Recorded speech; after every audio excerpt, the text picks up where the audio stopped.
प्रभु यीशु संपूर्ण रूप से परमेश्वर और इसी प्रकार संपूर्ण रूप से इंसान भी थे।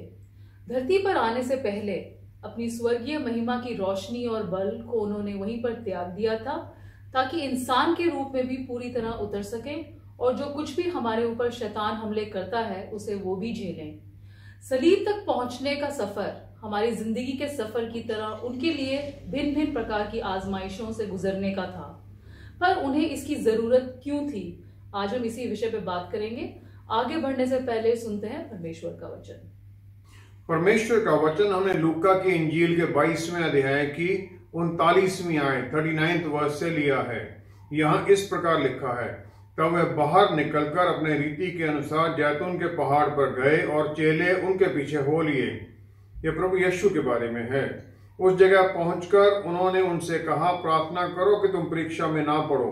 और वह आप उनसे अलग एक ढेला फेंकने की दूरी पर गए और घुटने टेकर प्रार्थना करने लगे, हे पिता, यदि तू चाहे तो इस कटोरे को मेरे पास से हटा ले, तो अभी मेरी नहीं परंतु तेरी ही इच्छा पूरी हो। तब स्वर्ग से एक दूत उनको दिखाई दिया जो उन्हें सामर्थ्य देता था।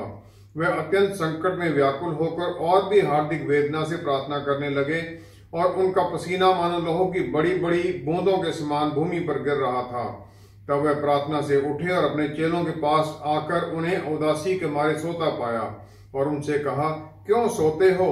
उठो, प्रार्थना करो कि परीक्षा में ना पड़ो। परमेश्वर के वचन को पढ़े और सुने जाने से आशीष हो। आमीन। प्रभु यीशु को तरह तरह की आजमाइशों से गुजरना पड़ा, जबकि परमेश्वर होते हुए भी वो हमारे जीवन की हर परिस्थिति से वो पूरी तरह परिचित थे। परमेश्वर एक आत्मा है, उनका कोई शरीर नहीं है। वो जानते हैं कि हम किस प्रकार हम तकलीफ में जाते हैं। उनका पुत्र इंसान बन जाता है, शरीर धारण कर लेता है ताकि वो अपना प्यार हमारे ऊपर दर्शा सकें और फिर वो सब कुछ सह सकें जो इंसान शारीरिक तौर पर सहता है। इससे आगे बढ़ने से पहले हम कुछ एक और बातों को जान लें। प्रभु यीशु यहूदी थे, यहूदी घराने में उन्होंने जन्म लिया। जो यहूदी वैल्यूज हैं, उनकी जो कस्टम्स हैं, उनके अंदर उनके द्वारा बड़ा हुए उन्होंने यहूदियों को प्रचार किया। उन्हीं की भाषा जो अरामीक उस समय थी उसी को इस्तेमाल करते थे, उसी में वो बोले, जबकि नया नियम ग्रीक में लिखा गया है।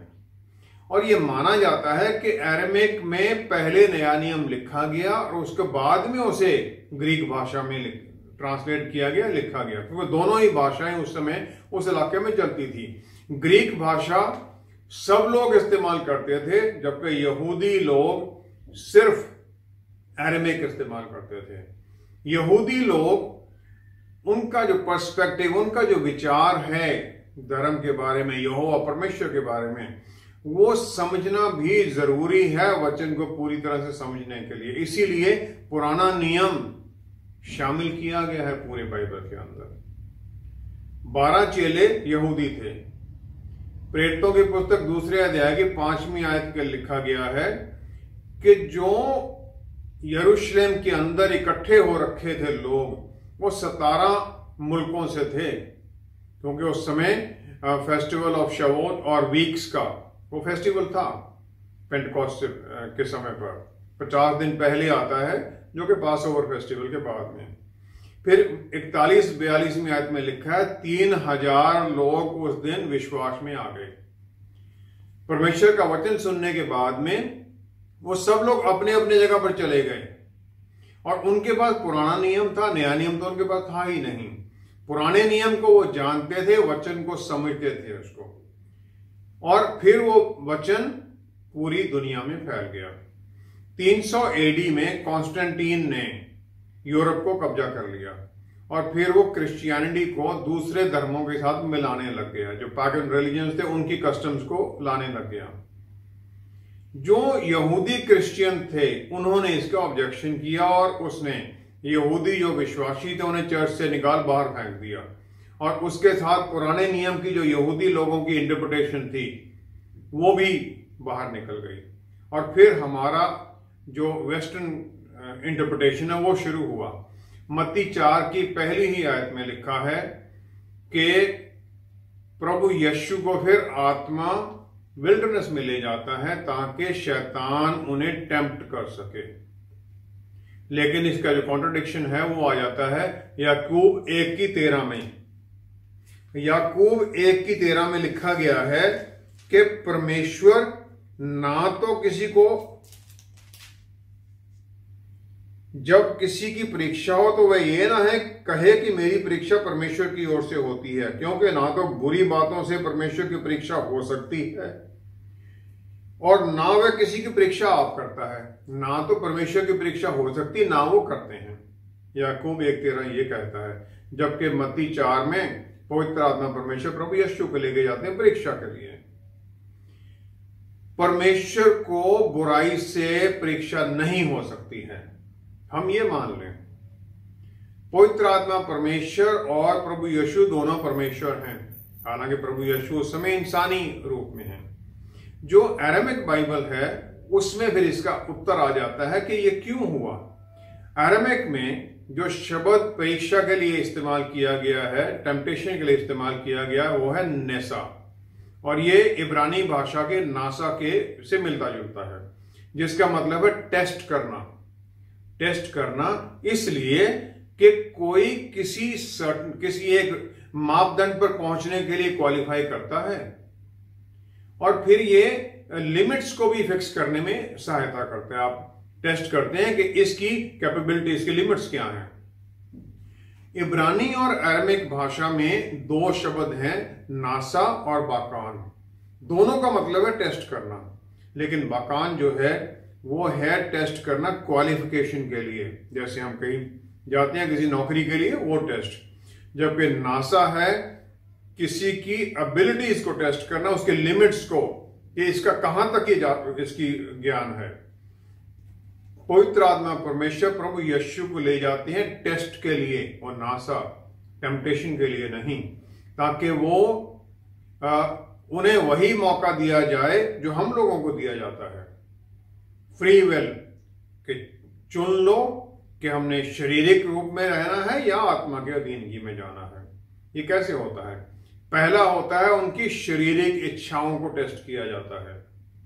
परमेश्वर का शरीर नहीं था, तो उन्हें ये सीखना पड़ता है कि खाने के बिना रहने से 40 दिन तक वो उपवास में रहते, कुछ खाया नहीं, कुछ पिया नहीं। 40 दिन मूसा भी रहा था, तो उन्हें वो सहना पड़ता है कि ये क्या होता है। दूसरा है परमेश्वर के वचन के ऊपर निर्भर रहना, ताकि आत्मा की अधीनगी में रहे, और फिर वो इस लड़ाई को समझते हैं। दूसरा आ जाता है आत्मा की जो अंतर्मन है, उसकी इच्छा, उसको टेस्ट करना। पहले था शरीर का कि रोटी बना पत्थरों को और खा ले। दूसरा आता है क्योंकि लोग उन पर विश्वास नहीं करते। हमारे अंतर्मन में, सोल में यह है कि हमें लोग रिकॉग्नाइज करें, हमें पहचाने। वो परमेश्वर का पुत्र है, लेकिन उन्हें कोई पहचानता नहीं था। शैतान कहता सबसे आसान है, ऊपर से छलांग मार, जो ही स्वर्गदूत तुम्हें संभालेंगे सबको यकीन हो जाना ये परमेश्वर का पुत्र है। ये अंतर्मन को खुश करता है कि हमें देखो एकदम सबने पहचान लिया। लेकिन प्रभु यीशु कहते हैं कि परमेश्वर की जो सीमाएं हैं उनको निसा मत कर, उनको टेस्ट मत कर, क्योंकि उनकी कोई सीमाएं है ही नहीं, हम उसे टेस्ट नहीं कर सकते। जो तीसरा टेस्ट है वो है शरीर और अंतर्मन दोनों का। शैतान कहता है कि जो क्रूसीफाई होना है, तुम्हें रिजेक्ट करना सबने, टॉर्चर होना है, सब कुछ जो तुम्हारा होना है इसको छोड़ो। जितने लोग जिनको तुम बचाने आए हो मैं सब तुम्हें दे देता हूं, तुम्हारे पास आ जाएंगे, तुम मेरे पास आ जाओ। जो अरामिक शब्द है सेगेड, वो यहां पर है रिकॉग्निशन, ऑनर या पे अटेंशन। लोगों को पहचान बन जाना है, इज्जत पाना।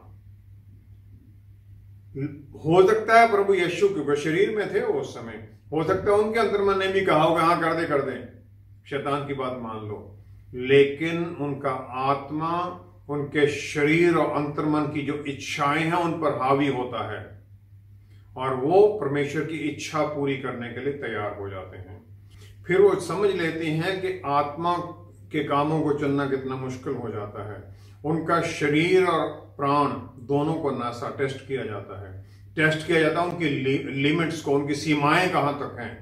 प्रभु यीशु की भी कोई सीमा नहीं थी टेस्ट होने में। आत्मा में, खाने में या कहीं बीच में पिक्चर देखने जाना में इसमें कोई ऑब्जेक्शन नहीं है क्रिश्चियन के लिए, लेकिन उन चीजों में ऑब्जेक्शन है जो हमारे अंदर बुराई के विचार उत्पन्न करते हैं। और इस प्रकार हमारा हर दिन नासा हो रहा है, हमारा हर दिन टेस्ट हो रहा है शरीर और आत्मा के द्वारा। एक दूसरा टेस्ट पे प्रभु यीशु का होता है। पहले आत्मा ने टेस्ट किया शैतान के द्वारा, अब फरीसी इंसान टेस्ट करता है प्रभु यीशु को। फरीसी यूहन्ना 8 में 4 से 6 तक लिखा है, फरीसी प्रभु यीशु के पास लेके आते हैं एक औरत को जिसे व्यभिचार में पकड़ा गया है, और वो उन्हें कहते हैं 4वीं आयत में, हे गुरु, यह स्त्री व्यभिचार करते पकड़ी गई है। व्यवस्था में मूसा ने हमें आज्ञा दी है कि ऐसी स्त्रियों पर पथराव करें। फिर वो व्यवस्था के बारे में उनसे बात करते हैं। अब प्रभु यीशु से वो ये मांग करते हैं कि इसको पथराव किया जाए। पुराने नियम के अंदर जो व्यवस्था दी गई है उसको उन्होंने अनगिनत अपने कानून बना दिए थे। 683 कानून बनाए हुए हैं यहूदी लोगों ने वचन के अलावा, जो कि ओरल है, जो ट्रेडिशंस हैं। लेकिन प्रभु यीशु ने जैसे उनकी बात सुनी ही ना हो और वो उंगली से नीचे जमीन पर लिखने लग गए। आमतौर पर यह बताया जाता है, हमारी जो क्रिश्चियन इंटरप्रिटेशन है, कि प्रभु यीशु लिख रहे थे कि यह कानून तो व्यवस्था तो मेरा ही दिया हुआ है, तो मुझसे क्या व्यवस्था सिखा रहे हो। लेकिन उन्होंने जमीन पर लिखा क्या? उन्होंने जमीन पर यहूदी लोगों के अनुसार क्या लिखा, यहूदी सब समझ गए, एकदम चले गए वो। और फिर वो यहूदी टेस्ट कैसे कर रहे थे? टोरा, वो जो पहली 5 पुस्तकें, उसको कोट करके प्रभु यीशु को। फिर वो चले क्यों गए जब प्रभु यीशु ने कहा जो पाप में नहीं है वो पहला पत्थर मारे?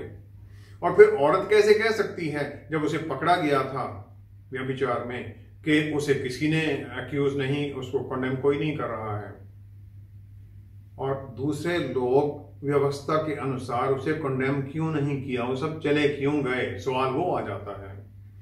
गिनती 35 में 24-25वीं आयत में लिखा है कि व्यभिचार या मर्डर या इस प्रकार के जो सीरियस क्राइम्स हैं उनको ट्राई करने के लिए 23 जज होने चाहिए, एक असेंबली पूरी होनी चाहिए, फिर उसमें गवाह होने चाहिए।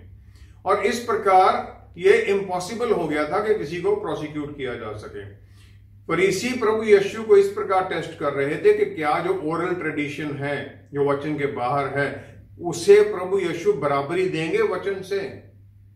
लेकिन वो तो उनकी ओरल ट्रेडिशन के खिलाफ हमेशा प्रचार करते थे।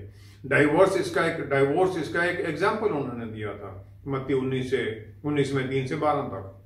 तो प्रभु यीशु ने वहां पर लिखा यॉड है याहवे का पहला शब्द। याहवे जो है वो परमेश्वर का दया वाला रूप है। एलोहिम परमेश्वर का डिसिप्लिन वाला रूप है। अगर वो एलोहिम का एलेफ लिख देते वहां पर जमीन पर, तो इसका मतलब था हाँ, इसके ऊपर न्याय होना चाहिए, इसको दंडित करना चाहिए। फरीसीज ने जो ही यॉड देखा वो सब समझ गए कि हम सब पाप के कारण मृत्यु के हकदार हैं और हम सबको परमेश्वर के प्यार और दया की जरूरत है, इसलिए वो चले जाते हैं। प्रभु यीशु को विल्डरनेस में आत्मा लेके जाते हैं ताकि वो जो अगले 3.5 साल के लिए उनकी जो लड़ाई चलनी है उसके लिए उनकी सीमाएं निश्चित टेस्ट की जा सकें। प्रभु यीशु की भी कोई सीमा नहीं थी, वो हर तरह के टेस्ट के लिए तैयार थे। यही टेस्ट हमारे होते हैं हर दिन, ताकि हम भी उनके प्रतिरूप, उनके अनुरूप हम बदलते जाएं। प्रभु यीशु का इस प्रकार टेस्ट हुआ था। प्रभु यीशु का जेरूसलम में डोंकी पर आना ट्रायम्फल एंट्री क्यों कहा जाता है? और वही लोग जो उनके आदर में अपने कपड़े बिछा रहे थे और पाम ब्रांचेस के साथ होसाना गा रहे थे, कुछ दिनों बाद ही उनकी जान के दुश्मन कैसे बन गए? मत्ती 21 में अगर हम देखें तो प्रभु यीशु आ रहे हैं गलीली से और एक भीड़ उनके साथ चली आ रही है और वो सब लोग गलीली में प्रभु यीशु के चमत्कार देख सके थे। सब उन्होंने देखा था, चमत्कार, मुर्दों को जिंदा करना, और वो ये मानते थे कि कम से कम एक नबी तो जरूर है, दाऊद का पुत्र, वो मसीहा है। कुछ लोग सिर्फ नबी मानते थे, कुछ उसे मसीहा भी मानते थे, और इसलिए वो सचमुच उनसे प्यार करते थे और उनका आदर करते थे। प्रभु यीशु एक डोंकी या गधे पर चढ़कर 3 कारणों के कारण आते हैं। पहला है, यशाया 9:6 में लिखा है, वो शांति का राजकुमार है। शलोम, शलोम है स्पिरिचुअल हार्मनी एंड पीस। परमेश्वर से हम अलग हो गए थे पाप के कारण, वो आत्मिक हमारी जो सुलह करवा देती है परमेश्वर के साथ, हमारे पापों से माफी दिलवाकर।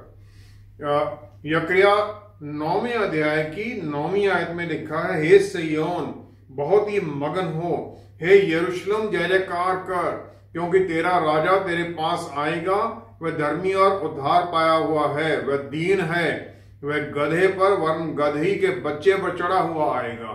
ये प्रोफेसी थी उनके बारे में, प्रभु यीशु के आने के बारे में। तो जो घोड़ा है वो बल और युद्ध का सूचक है, जबकि एक डोंकी शांति और कौशन के बारे में है। प्रभु यीशु ने स्वर्ग राज में बगैर लोगों का लहू बहाए लोगों को पहुंचा दिया। हम सबको हमारा लहू नहीं बहाया, उन्होंने अपना लहू बहाया। दूसरा, एक लीडर जो है वो घोड़े पर जाता है लड़ाई के लिए, और एक गधे पर सवारी करके जाता है रिकॉन्सिलिएशन, सुलह के लिए। वो सुलह करवाने जा रहे हैं परमेश्वर के घर में।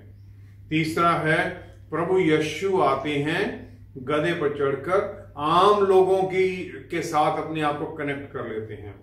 रोमन रूल के अंदर यहूदियों को बहुत ज्यादा परेशानियां थी। मत्ती 20:28 में हम देखते हैं प्रभु यीशु सर्वेंट किंग की तरह आते हैं। राजा है वो, लेकिन वो एक सर्वेंट की तरह आते हैं हमें बचाने के लिए, और जो पुअर, जो गरीब हैं, जो दबे हुए लोग हैं, उन्हें छुड़ाने के लिए। मत्ती 21:9 में लिखा है, वो लोग फिर गाने लगे, जो भीड़ आगे आगे जाती और पीछे पीछे चली आती थी, पुकार पुकार कर कहती थी, दाऊद के संतान को होशाना, धन्य है वह जो प्रभु के नाम से आता है। Hosanna to son of David, Aramaic word जो होसैना है, इसका मतलब है बचाना, छुड़ाना या सहायता करना। इसका मतलब हो जाता है, ट्रांसलेशन ये हो जाती है कि दाऊद के पुत्र के द्वारा हमारा छुटकारा आ गया है या छुटकारा हो गया है। लेकिन वो चेयरिंग क्यों कर रहे थे? लोग राजा को ढूंढ रहे थे जो कि रोमी अंपायर से छुड़ाए, यही माना जाता है। लेकिन वो सब यहूदी थे, उन्हें पता था भविष्यवाणियां क्या हो चुकी हैं। या व्यवस्था विवरण 18 में 15वीं आयत 17 से 19 आयत तक वो कहते हैं परमेश्वर कि मूसा की तरह का एक नबी आएगा, और सब मानते थे कि मूसा की तरह का कोई आएगा छुटकारे के लिए। यशाया 53 में प्रभु यीशु के बारे में सब कुछ कहा गया, और सबने पढ़ा था वो कि वो हमें पापों से छुड़ाएगा और हमें अनंत काल का जीवन देगा।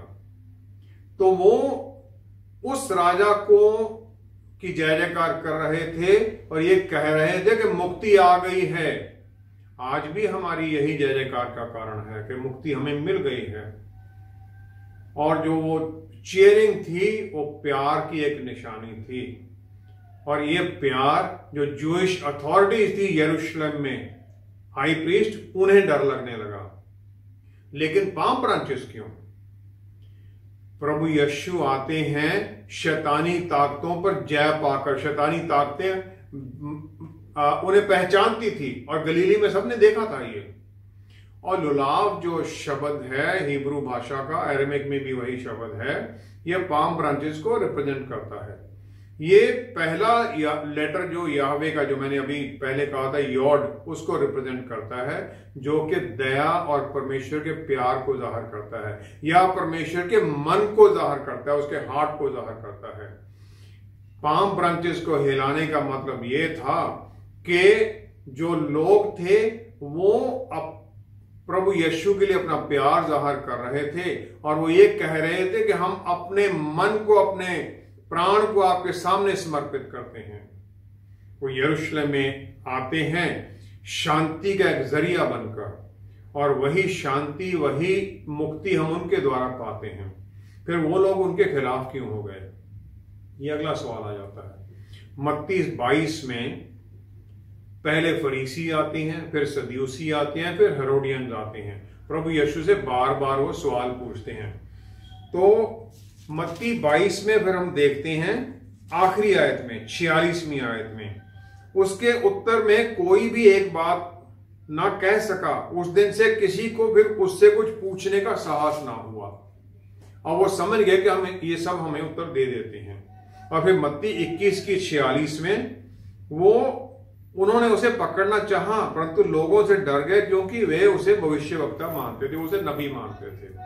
यहूदियों के 3 फेस्टिवल होते थे, और तीनों में लाखों लोग वहां से आते थे, क्योंकि हर यहूदी को ये जरूरी था वहां पर यरूशलेम में आना और अपनी भेंट देना। जो एनिमल जो सैक्रिफाइस होते थे वो, और जो ऑफरिंग जाती थी, ये बहुत बड़ा बिजनेस बन गया था उस समय। और प्रभु यीशु ने जब वो टेबल्स पलटा दिए, जब उनको सबको निकाल दिया परमेश्वर के घर से, तो वो बिजनेस जो चीफ प्रीस्ट कंट्रोल करता था, वो उस पर वो क्वेश्चन उठा देते हैं। तो फिर वो चीफ प्रीस्ट और जो यहूदी लीडर हैं, वो जो लोकल लोग हैं यरूशलेम के, वो उनके अधीनगी में हैं, उन पर डिपेंडेंट हैं, वो उनको फिर वो इंसाइट करते हैं ताकि वो हल्ला करें इनको क्रूसीफाई करने के लिए। बुराई को जीतने के लिए बस सिर्फ इतना ही जरूरी है कि जो धर्मी जन है वो चुप रह जाएं, तो बुराई अपने आप जीत जाती है। वही हुआ था वहां पर यरूशलेम में। सारे यहूदी लोग प्रभु यीशु के खिलाफ नहीं थे, सिर्फ कुछ लोग थे जो उनके खिलाफ थे, और उन्होंने ही वो चिल्ला कर प्रभु यीशु को पहुंचा दिया सलीब पर। पहले दिन जब वचन सुनाया गया 3000 लोग मान गए वचन को। वही यहूदी थे, वही लोग थे जो माने थे। गेत्सेमनी पार्क में जो प्रभु यीशु ने प्रार्थना की थी, क्या वो उनकी इंसानी रूप में जो उनकी कमजोरी थी उसको दर्शाता है? ऐसा नहीं है। मत्ती 26 की 41 में हम देखते हैं, वो कहते हैं आत्मा तो तैयार है परंतु शरीर दुर्बल है। वो रिकॉग्नाइज करते हैं शरीर की दुर्बलता को। फिर यूहन्ना की 11 की 35 में प्रभु यीशु रो देते हैं। तो क्या वो तो जानते थे कि मैंने उसको उठाने वाला हूं लाजरस को, तो फिर वो रोते क्यों हैं? यहां पर ग्रीक भाषा का शब्द इस्तेमाल किया गया है एडाक्रोसन, वो रोना है, जबकि अरामिक में ये है डिमेथा, उसका ही मतलब रोना ही आता है। तो यूहन्ना की 11वें अध्याय की 33वीं आयत में हम देखते हैं, जब यीशु ने उसको और उन यहूदियों को जो उसके साथ आए थे रोते हुए देखा तो आत्मा में बहुत ही उदास और व्याकुल हुआ। मरियम जो लाजरस की बहन है वो अपने भाई के लिए रो रही थी। जो वहां उसके लिए ग्रीक भाषा का शब्द इस्तेमाल किया गया है वो है क्लायोंटस, और अरामिक में है बेकी, जिसका मतलब लेमेंटिंग, विलाप करना। वो विलाप कर रहे थे अपने भाई के लिए। दोनों केसेस में प्रभु यीशु भी रोए हैं, मरियम भी रो रही, यहूदी भी रो रहे हैं। दोनों में यह है कि आंसू डायरेक्शन उनकी किस तरफ है, आंसू की दिशा किस तरफ है, किसके लिए हैं। मरियम और यहूदी रोते हैं क्लायोंटस और बेकी, क्योंकि वो अपने लिए, अपने टूटे हुए दिल के लिए रो रहे हैं जो लाजरस की मौत के कारण होता है। प्रभु यीशु रोते हैं एडाक्रोसन और डिमेथा, वो अपने लिए नहीं रोते हैं, वो मरियम की जो दुख है और यहूदियों का दुख है उनके टूटे हुए दिल के रोते हैं। वो उनका जो दुख है वो उन्हें दुखित करता है, क्योंकि वो हमारे लिए महसूस करते हैं हमारे दुख को। मत्ती 26:39 में फिर वो मुंह के बल प्रार्थना में आ जाते हैं। वो कहते हैं, ये हे मेरे पिता, यदि हो सके तो ये कटोरा मुझसे टल जाए, तो भी जैसा मैं चाहता हूं वैसा नहीं, परंतु जैसा तू चाहता है वैसा ही हो। अरामीक शब्द, तो उन्होंने कहा क्या ये अगर हो सके तो ये टल जाए, क्या वो चाहते थे कि भाई मैं नहीं करना चाहता? अरामीक शब्द जो कप के लिए है वो कासा, वो है इब्रानी भाषा का शब्द कवास, उसके जैसा है, जिसका मतलब है सारस, स्टॉर्क। ये माना जाता है कि स्टॉर्क जो है, अगर उसका बच्चा मर जाए तो वो अपने लहू से उसे जिंदा कर लेती है। कासा का मतलब है टेंडर और नर्चरिंग लव, टेंडर, प्यार करना, उनका प्यार जाहिर करना है। आखिरी जो भोज है, जो होली कम्युनियन जहां पर करते हैं, वहां पर भी वो कहते हैं ये कप मेरा लहू है। वो वाइन को नहीं कहते ये मेरा लहू है, ये कप मेरा लहू है।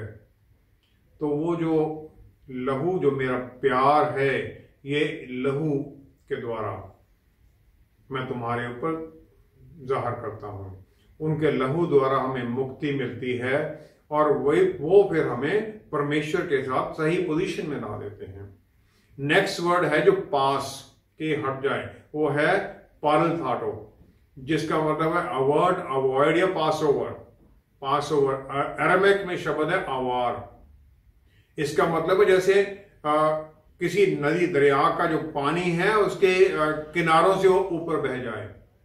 तो सही मतलब बन जाता है ये नहीं कि ये शब्द जो ये कप है ये मेरे पास से हट जाए, लेकिन वो हो जाता है जो मेरा प्यार है, जो ये कप है, ये मेरे को पूरी तरह से ओवरवेल्म कर ले, मेरे ऊपर पूरी तरह से हावी हो जाए। फिर 37वीं आयत में वो दुखित होते हैं। ये अरामीक वर्ड है, यहां पर है कमार, जिसका मतलब है जला लेना, किंडल या बर्न। फिर शेकेव, जिसका ट्रांसलेशन किया गया है अगर ये हो सकता है, अगर ये हो सके तो इसे हटाया जाए, जबकि इसका मतलब है अगर ये हो जाता है। इसका मतलब ये हो जाता है, उन्होंने प्रार्थना की कि अगर ये हो जाए तो ये जो कप है, जो मेरा प्यार, जो कुर्बानी वाला प्यार है जो लोगों के लिए है, वो मेरे शरीर को इस प्रकार पूरी तरह से इसके ऊपर हावी हो जाए ताकि मैं सिर्फ उसी के बारे में सोचूं, प्यार के बारे में ही सोचूं।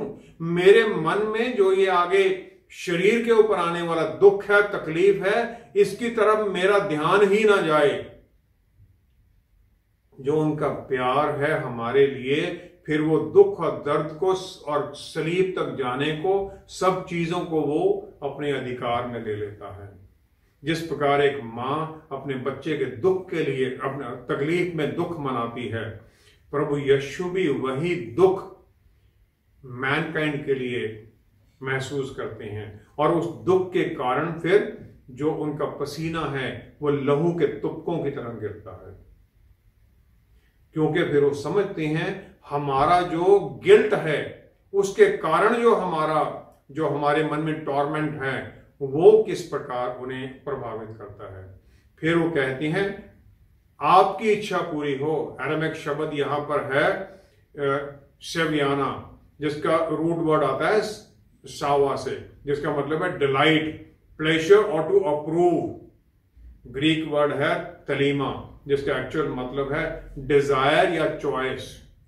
तसावा एक कनान के लोगों के लिए वॉर कराई है, एक वॉरियर है जो अपने राजा के लिए अपनी जान कुर्बान करने के लिए तैयार हो जाता है ताकि वो अपने राजा को खुश और प्रसन्न देख सके।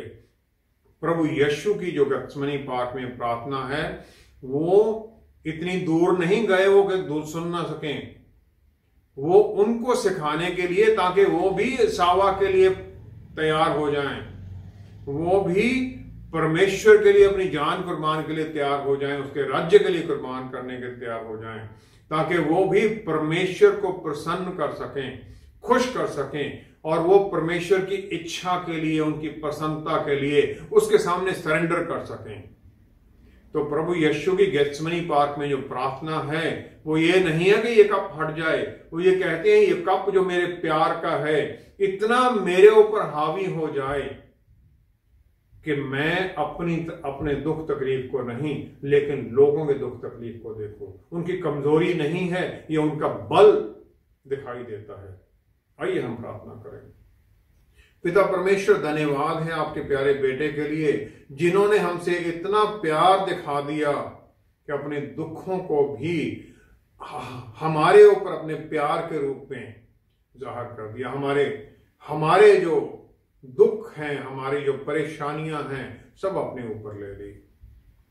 प्यारे प्रभु यीशु, धन्यवाद है। हमारी समझ से ये बाहर है कि किस प्रकार कोई हमारे जैसे पापियों के लिए ये सब दुख उठा सकता है, लेकिन आपने ये कर दिया।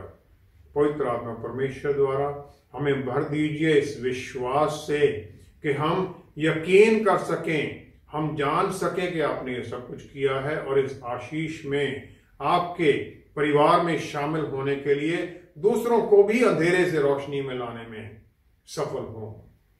दयालु प्रभु, हमारे हर सांस द्वारा बस आप ही को महिमा मिले।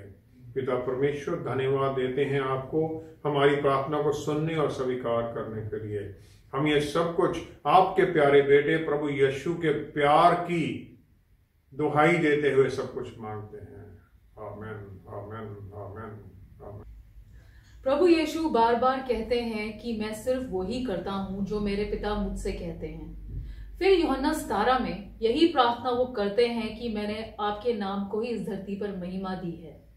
परमेश्वर के रूप में जो उन्होंने पिता परमेश्वर की इच्छा के अनुसार हमारे उद्धार की योजना बनाई, फिर उसी इंसानी रूप में सब दुख उठाकर पूरा भी कर दिया।